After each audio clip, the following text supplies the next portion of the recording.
Hey guys, we got a 2014 Kia Sorento here today. We're going to show you how to change the license plate light bulbs. Very simple.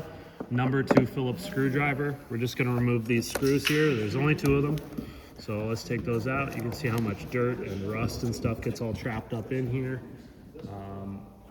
Hopefully yours aren't all rusted and seized into place, but we just got to remove these, so let's do that.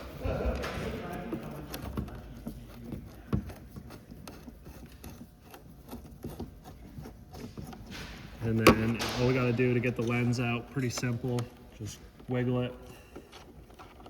Might have to get a flathead screwdriver maybe. I'm just leaving the screw attached in there a little bit and just working it back and forth. The lens should pop off.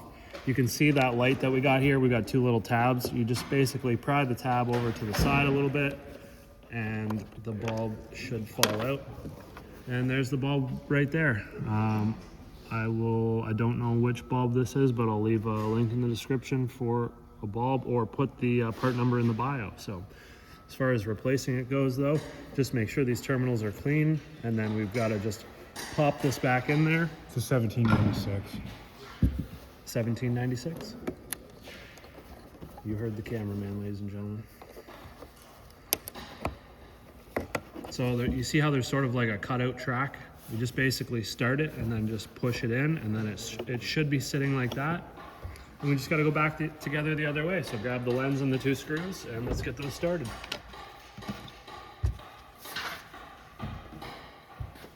Now you can see the unique shape of the lens, so it only goes in one direction. And we'll get this other screw started over here. And then all we need to do now to finish this off is simply tighten it down.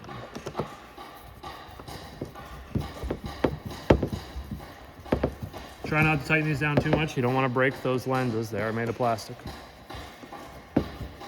And that's all there is to it. If you have any questions, throw them in the comments. Give the video a thumbs up if it's helped, and don't forget to subscribe.